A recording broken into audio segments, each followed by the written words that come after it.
She's hungry. She's hungry. Yeah. Okay. All right.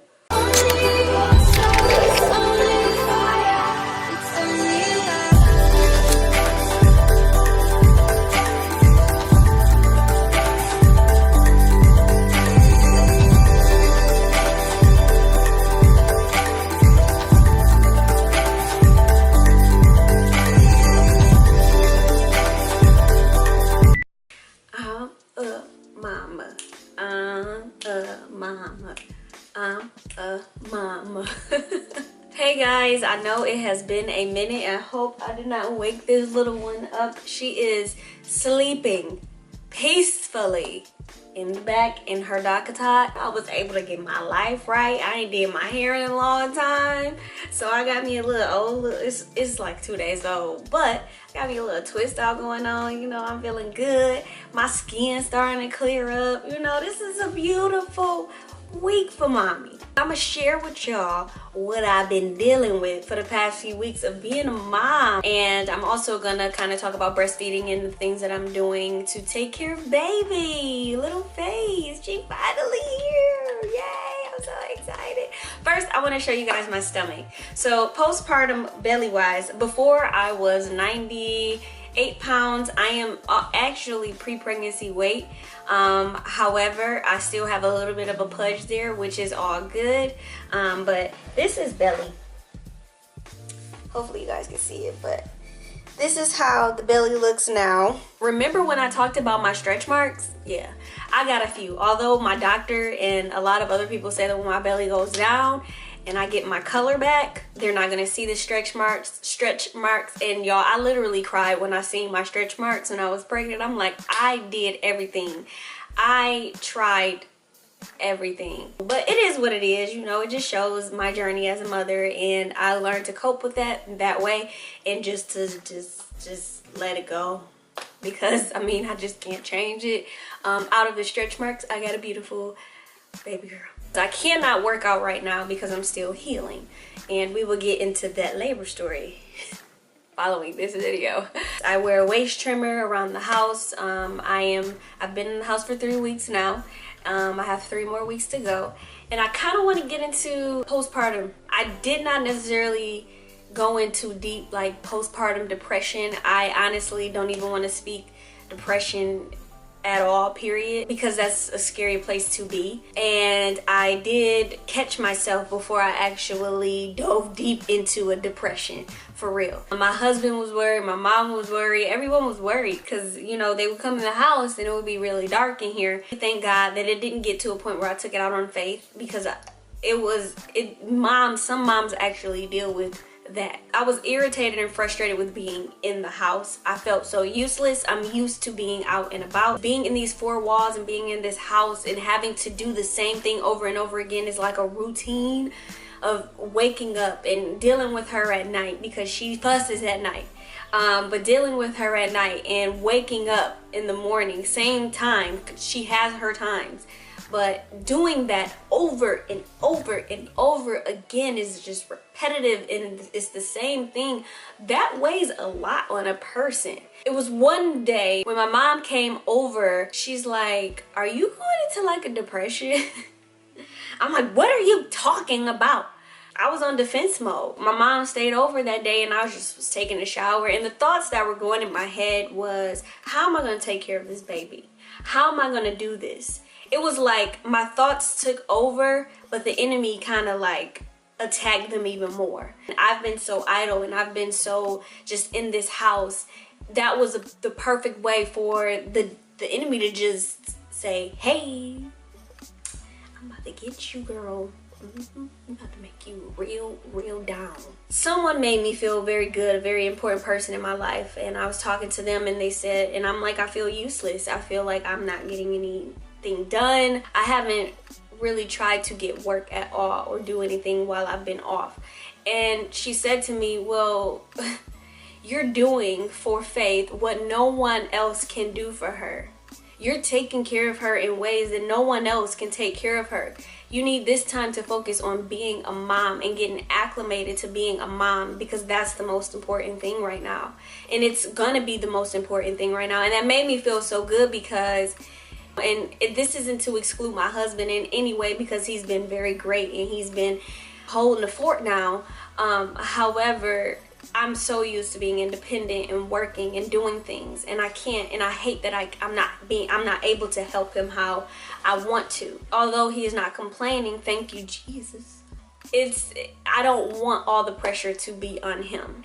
Like I said, this person, she just made me feel good. Like, you are working, you're doing what you're supposed to do.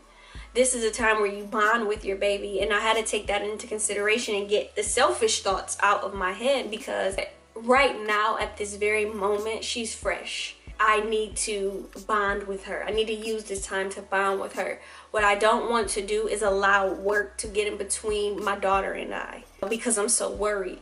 And that's how I am. That's how I've always been, just worried about things that I have no reason to stress out about, because God always come through.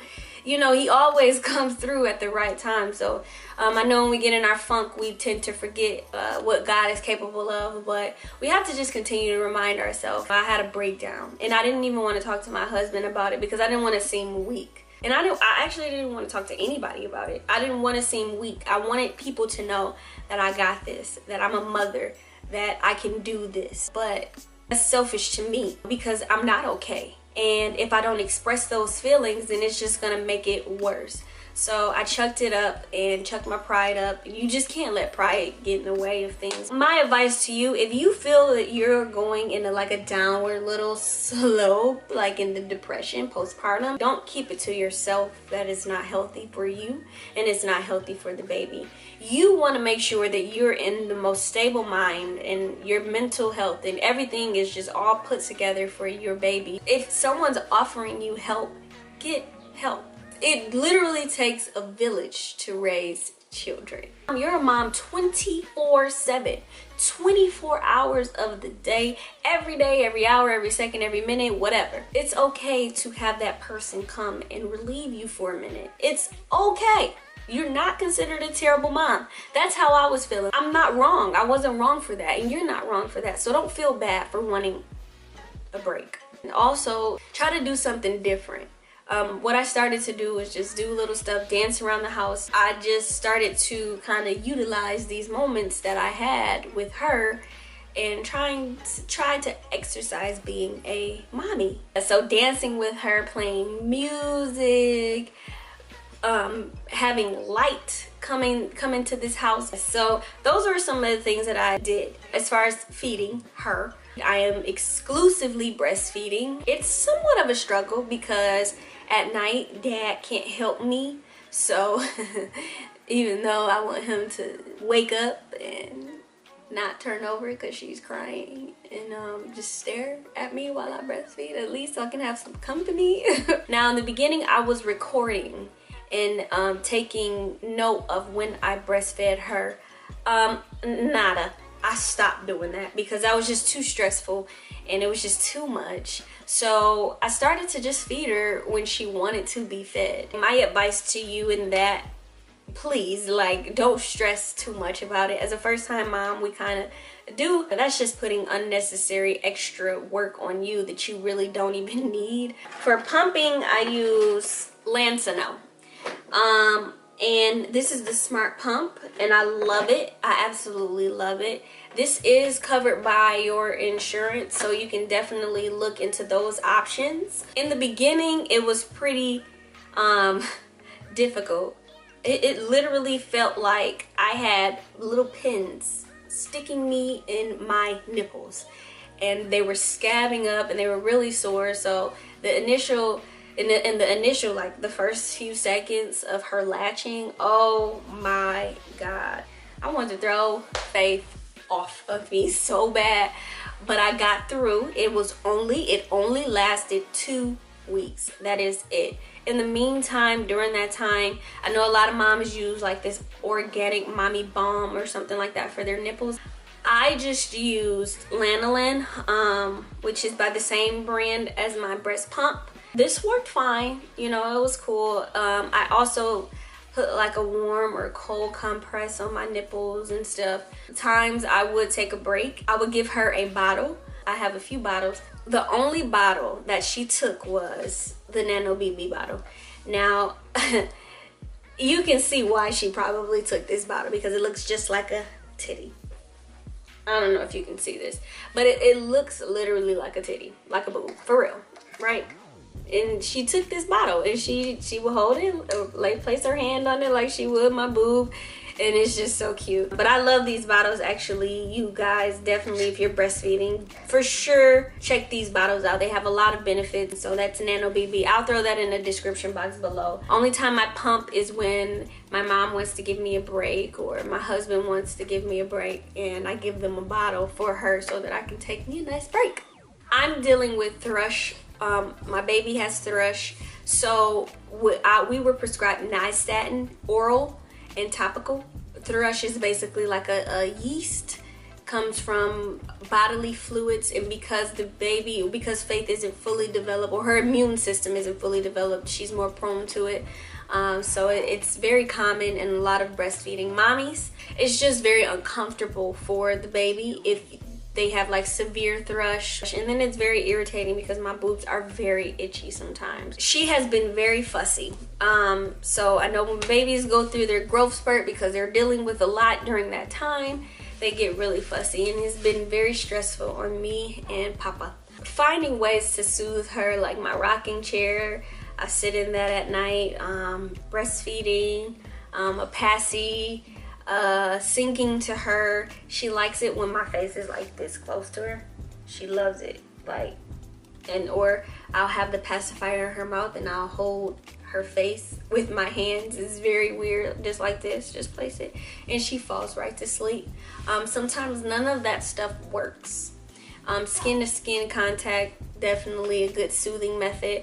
But sometimes, yeah, it's very hard, and sometimes I have to let her cry just a little bit and then try something else. Overall, honestly, y'all, it has been such a blessing and so rewarding and so fulfilling to take care of this beautiful human being that came out of me. I can't wait to share with you my labor and delivery experience, because it was a very long one and a very stressful one. As far as my first few weeks with her, she's crying, so I'm gonna pick her up really quick. Give me 1 second. This is my sunshine. This is my sunshine, my baby. She's hungry. That's a sign that they're hungry. So yes, it's been good. It has its trying moments, but just know there's so many mommies that deal with it and go get through it. So you can too. Don't worry. That brings me to the end of this updated video. Thank you guys so much for watching, and shout out to my new subscribers. Woo woo. I know that I have been MIA for a minute, but like I said, it's been a struggle, and I don't want to say it again. This is the last time that I'm going to say that, because you guys are going to see more of me and more consistency. So I do thank you for your patience, and I love you guys. If you have not subscribed to this channel, please definitely subscribe to this channel, and also throw in the comments below what you're doing, or what you're throw in the comments below how your postpartum experience has been if you're a mom, and if you're not, and if you have any questions, please throw it in the comments below too. I would be more than happy to answer them. Again, thank you guys so much for watching. I am about to feed this little hungry, she's hungry. Okay, so I'll talk to you guys later. Bye bye.